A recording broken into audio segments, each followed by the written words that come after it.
So last time I recorded, I was 37 weeks. I believe I was 37 weeks when I filmed my hospital bag, packing my hospital bag, and just sharing my emotions and stuff on motherhood before I had my baby. So now she's here. She's a little fussy because I just wiped her off. She don't like getting wiped. And she's about to eat. She's hungry. But I just want to share a few things about my experience, an update on what I used in my hospital bag, how my labor and delivery experience were, how I feel about motherhood now that my baby is here, and just some things like that. So I came with a list because I don't want to forget everything that I want to go over.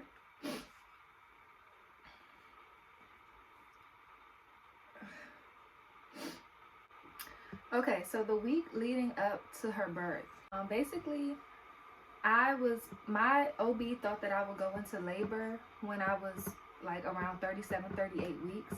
So before I would schedule my appointments 2 weeks ahead, but once I hit like 37 weeks, I just started scheduling a week ahead because like I said, she thought I would go into labor.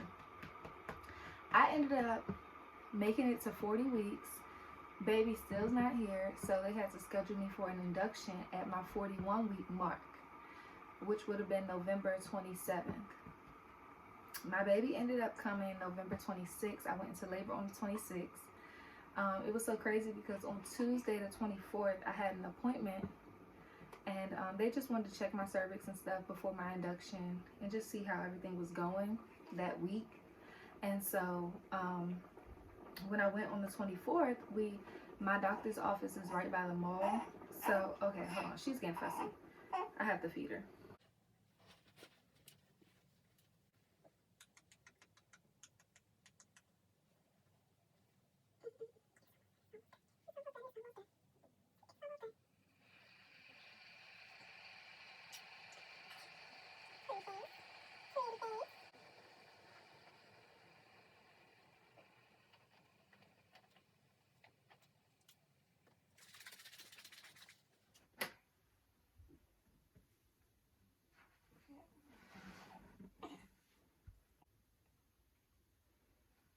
Okay, so as I was saying, that was the week leading up to her birth. 2 days before she was born, I had an appointment. Oh yeah, so my doctor's office is right by the mall. So I went to the mall, and my mom made me walk around the mall. Yeah, we walked a little over a mile. She tracked it, and I felt so much pressure. But I had been feeling pressure, so I was just like, whatever. Like, I was just tired. I was really over it. I was frustrated. I thought my baby would be at least 3 weeks by then. I'm like, bro, like, I'm over this. So the day after that, every day I was pretty much cleaning up, making sure my room is clean. Every morning I wake up, I'm making up my bed, I'm cleaning up, I'm vacuuming. Like, I'm just doing the most because at this point I was so bored. And I'm just like, I want to make sure that if she comes any day, my room is clean, my area is clean, my bathroom is clean. So I was pretty much doing that. So I remember I called my aunt on the phone, and we were talking on the video chat, and I was cleaning my bathroom, and I was just feeling so much pressure, so much pressure. But every time I would do something strenuous, I would just feel pressure. I mean, I felt pressure just from laying down, honestly. So like me cleaning out the bathroom and doing all of that, it was just a lot. So I washed my hair, cleaned the bathroom, and I did my hair. I put a wig on my hair. Not this wig, it was another one. And I just did my hair or whatever. And I didn't realize that I had been on my feet for 2 hours straight, over 2 hours straight. So when I got done, my feet were hurting so bad. And I was just like, oh my gosh, like, I just can't wait to have this baby. Like, I'm getting induced on Friday. At this point, it's Wednesday. I'm like, I can't wait to get induced on Friday. Like, I'm just over this. So I don't remember exactly what time I went to sleep that night, but I went to sleep. I woke up at 5 a.m. on Thursday, and I was having contractions.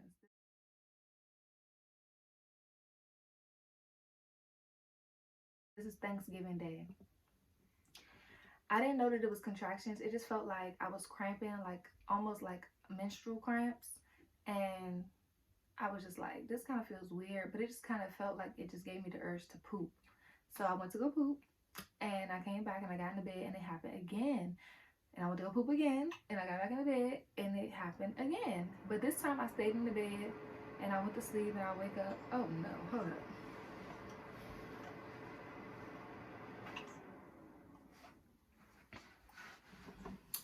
So this time I stayed in the bed, and I was just like, it just keeps coming and going, and now I'm starting to feel like this is contractions.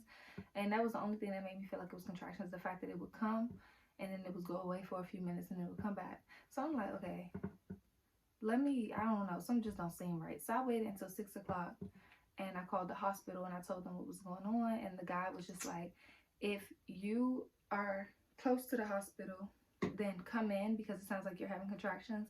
But if you don't live close to the hospital, then I would say wait it out. So the hospital is 30 minutes from my house. So I was like, I'm going to wait it out because I don't want to get turned back around. My water didn't break yet. And I was like, I know if I'm not 4 centimeters dilated, they're going to send me back home. When I went to the doctors a few days before, I was only 2.5 centimeters. So I'm like, I don't know how fast or slow, like, I'm dilating. So let me just wait.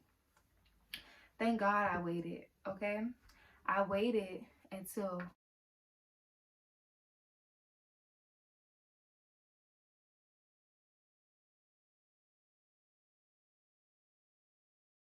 9 o'clock, like right after 9 o'clock, because we got to the hospital at 10:15. So I'm gonna say we left my house no later than like 9:30. So oh, sorry. So we got to the hospital. No, I waited out. Basically, that was 6 o'clock. So 7 o'clock comes around. At this point, I've been contracting for 2 hours. I text my mom and just told her, like, hey, I just called the hospital. So she left her ringer on because she knew I would be going into labor any day now. So she responded and was like, okay. So she got up and she cooked the food that she had prepped the night before for Thanksgiving. She dropped it off at my aunt's house. So at this point, I'm cleaning up my room. I'm making up my bed. I tried to eat some breakfast. I just was in so much pain. It was just getting more and more intense. Like every 30 minutes, it just seemed like they were getting stronger. So I was just like, okay. So we're waiting it out or whatever. She's cooking. She takes it to my aunt's house. At this point, it's like 9 o'clock. So I go take a shower. But these contractions ain't no joke, boy. They really take the breath out of you. They really take the breath out of you. Here goes one.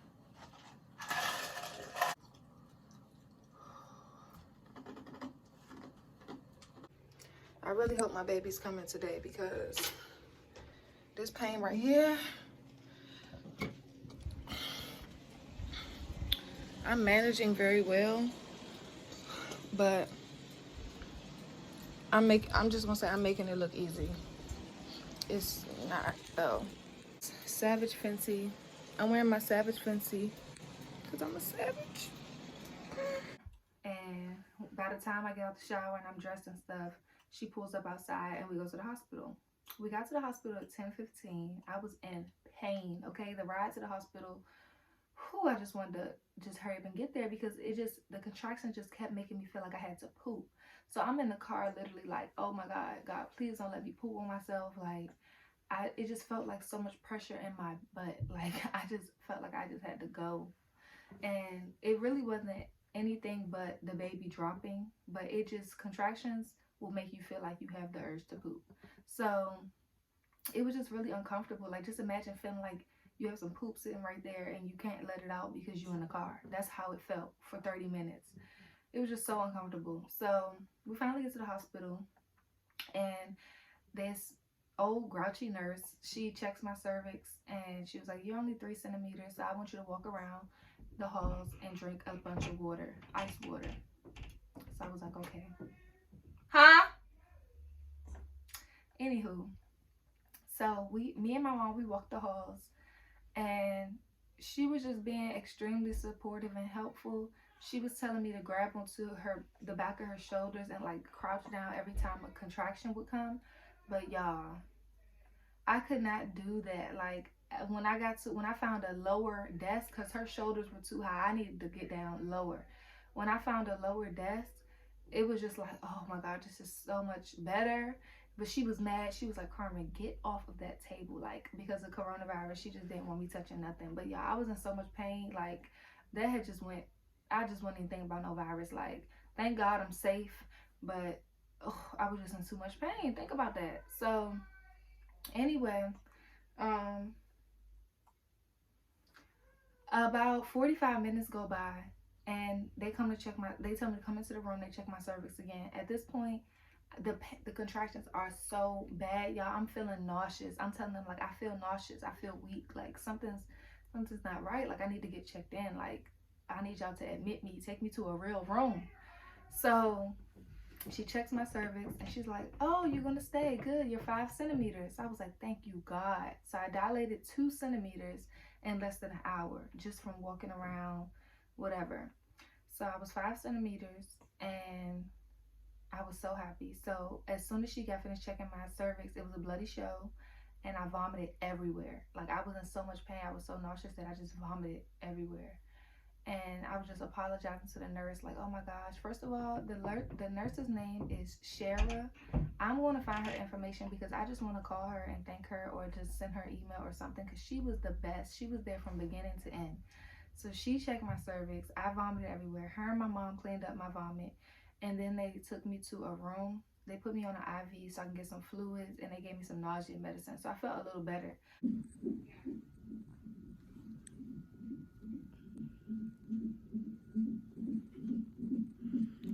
She's almost here. But those contractions were still hitting. So I was like, I want an epidural because I hate throwing up. I'm scared to throw up. I don't like feeling sick. It just scares me. So I was just like, I want the epidural now because I was scared that I would throw up again. That's how weak I felt. I was just like, I can't. I just need the epidural. I tried. You know, I came in here with the intention of going natural, but I can't do it. I cannot do it. The pain is too intense. I've never been in so much pain to the point where I had to throw up. Like, that was crazy. So,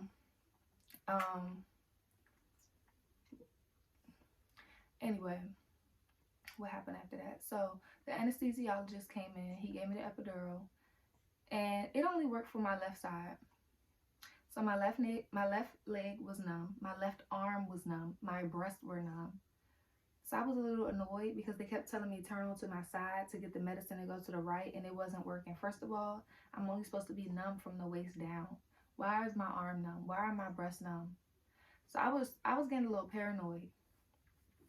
So it was just pretty much nothing they could do. Like it was already done, and the medicine wouldn't move to the right. So I had to get a rapid COVID test. So they came in and gave me my rapid COVID test, and they did it as a contraction was hitting. Ooh, oh my God. I was like, stop. I had to grab her hand. She was like, "You can't grab me." I'm like, "Listen, well, you're going to have to do it when the contraction's not hitting because I can't do this COVID test that's going all the way up to my brain on top of dealing with a contraction. No. So wait." So she waited and then, she did it or whatever. And I'm going to go to my receipts because my family was texting and I don't remember exactly the order of everything. I know that by like 12 o'clock, I had the epidural. By 12 o'clock, I had it. By 1:43, they came to check me and they told me I was 6 centimeters. So at this point, I was in and out of sleep because I was in so much pain. Like I still was feeling contractions on my right side. But when the contractions would go away, I would go to sleep. It was just kind of like a blur to me. I just remember kind of like staring out the window, like, wow, today's the day. I mean, my baby is really coming on Thanksgiving. Like, this is crazy. And they were like, "This is great." Like the nurses were celebrating. They were like, "Great, this is great," because the people who were working this shift, they all got off at 7 o'clock, and they were just pretty much like they wanted to make sure my baby come before they leave. Which I wanted my baby to come before they left too, because they were great. The hospital staff was great. They made me feel so comfortable. I love them. By 3:03 p.m., I was 9.5 centimeters, and they told me they wanted me to wait until I could feel her head coming out. I was like, I'm numb. Like, even though my right side wasn't numb, my private area was numb. So I'm like, I'm not gonna be able to feel her head coming out. They like left me for like an hour waiting for me to tell them when the head is coming out. I don't even remember the hour. I'm just looking at these texts and I remember they did leave me for a while. And they would occasionally check on me and stuff, but I was doing pretty good. Like I wasn't screaming, I wasn't being extra dramatic. I was just pretty much just like, ooh, like just moaning. I'm gonna insert the video because I was just like, oh, ooh. the pain, baby, the pain, the pain. If you can deal with contractions, you can deal with anything. That shit hurts. Excuse my language. It hurts. So I was 9.5 centimeters by 303, and I'm gonna say by like 4:30 they were telling me to push because my baby was born at 4:45, and they told me it took me 14 minutes to push, which I will never forget because 14 is my favorite number. And so yeah, it was a smooth labor and delivery experience. Hey y'all, so it is 8:20 p.m. and Autumn was born at 4:45. They just transferred us to our new room post delivery, and we're going to be going home tomorrow like around 11 a.m. because we're both healthy. There was no complications or anything like that. We're both good. And so my baby's here. It wasn't bad at all. So thank you. Just give me a call if you need anything, okay? Okay, I need a snack or something. Oh. Thank you. You're welcome. So yeah, it wasn't bad at all. I will say I do regret getting the epidural. I feel like I wish I could have pushed through. Like now going through it and knowing that I dilated so quickly and that I wasn't gonna be there till 10 p.m. and all of that stuff, like just knowing that it went that quick and smooth for me, I wish I would have just waited longer to get the epidural because I would have ended up not getting it. And it caused me a lot of back problems and still does. Even though I know how to manage it now, like I lay flat on my back when I sleep and stuff like that. Like I shouldn't have to do that. Like when I lay on my side, it hurts. It's just really uncomfortable. I wish that I didn't get the epidural. That's the only regret I have in this whole situation, this whole experience. But other than that, no regrets. I had a great experience. Like I said, the hospital staff were great. Now going into my hospital bag. Oh, okay. No, let me slow down. We had a good night. They brought me a turkey sandwich right after I gave birth. They showed me my placenta. Like, it was great. My baby was good. They measured her. She was really good. Like, she latched on right away. Because, yes, I am breastfeeding. She's drinking out of a bottle right now. But that's because I pump. My pump is right there. I pump. And I also put her on the breast. So, like, it just depends on what I have going on. Like, right now, I'm recording. I'm not going to put her on the breast while I'm recording. But our experience was great. That night, we just relaxed, talked to our family. And then the next day, they let us leave at 5 p.m. So, I came home on Friday at 5. We're on our way home. And we just been vibing, okay? No, we've been having a good time. I just been enjoying my baby. Now, about my hospital bag, I used all of the toiletries that were in my hospital bag. I did use my other pregnancy pillow. I used pretty much everything. Now, all the outfits were unnecessary because packing my bag, I didn't know how long they would keep us. And, you know, you don't ever know what's going to happen. But thank God my experience was good. We both were healthy. So they let us leave 24 hours after I gave birth to her. And I only ended up wearing 2 things. I wore a gown the first night. I slept in my gown. The next morning, I took a shower. I put on the black dress. And then when we went home, I wore my gray sweatsuit. You know, you drank your whole bottle. That's what we talking about. So, yeah, I did use my iPad. I watched a movie on my iPad the night she was born. I needed both chargers, so that was good. I used all of my toiletries and stuff. Of course, I needed that. I don't have any regrets as far as my hospital bag. I don't feel like I packed too much. I didn't pack anything for her. I didn't pack anything for her except for her coming home outfit. That's all she needed. The hospital ended up giving us like 2 packs of Pampers to take home and a pack of wipes. So, and all of my like healing stuff, like stuff to help me heal after giving birth. Like they gave me all of that. So, and I asked for more before we left. So my feelings now, I love being a mom. Like, I love being a mom. She's my whole world. Like, I get so sensitive about her. I had like a breakdown last week because I was just thinking about the fact that one day she's gonna have to go to daycare, and I'm not ready for that. Like, I'm so attached to her. We're so attached to each other. Like, she could be fussing or like I'm out of her sight, but it's like she smells me, like she senses me. Like, she just gets quiet when we're close. Like, she sleeps so peacefully with me. Like, as long as I pick her up, she's good. Like, she doesn't cry. She don't give me no problems. The only time she fuss is when I change her because she don't like being cold. And when she's hungry, of course. Everybody cry when they're hungry. But she's a really good baby. We're just really attached to each other. I'm just at peace with her. Like, I'm just at peace with her. I do want her to wake up so she can burp, though. Oh. Y'all, I did not know that she had this freaking tag on her hat. It says remove before use. Oh, shoot. Her hand mittens, her hat, and her onesie match.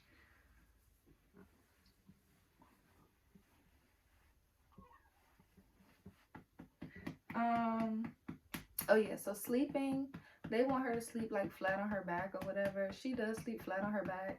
She starts off in her bassinet, but she ends up in the bed with me every night. She, like I said, I'm breastfeeding. I love breastfeeding. I feel like it's a wonderful way to connect with your baby. Because of her, I will not be attending my graduation. I just finished my my last 2 finals of undergrad 2 days ago, and I'm supposed to be graduating in like 3 days, but I won't be attending the ceremony because I don't want to expose my baby to the virus. I don't want to travel with her. As many of y'all know, I go to school in Atlanta, but this semester was online because of coronavirus. But I don't want to expose my baby to the virus. And then, like, they're not even allowing people to walk across stage. You just have to stand up where you are. I'm not doing that. So I'll just be enjoying my time with her. I love her. I don't know. I hope I didn't miss any points in this video, but that's pretty much all about my experience. I did not have a chance to vlog my labor and delivery experience because I don't know how people do that when they're in labor. Those contractions hurt, okay? I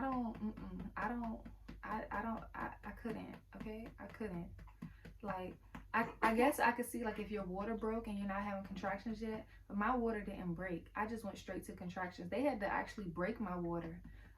That's what they did, actually. When I reached 9.5 centimeters, they came in to break my water because, like, her head wasn't coming down. I mean, her head was down, but, like, her head wasn't coming out yet or whatever. So they were like, it's time to break your water. Like, we need her to come on. So they broke my water, but honey, I don't understand how people vlog and record and all of that. I do have a few videos of us in the hospital, which I might add on here, but I don't know. I was looking a little crazy. The epidural had me looking a little crazy. One of my eyes was like this. Yeah, I was looking like that. I do want to thank you all for watching. Make sure you like, comment, subscribe, and share. And feel free to comment what you guys want to see from me, any content that you think that I should share on this channel. I am new to this whole YouTuber life. I'm usually just a viewer and a liker and a subscriber and a commenter and a sharer. But I want to share more. So going into 2021, I want to be more active. So thank you guys for watching, and stay tuned for more videos. Say bye. Bye.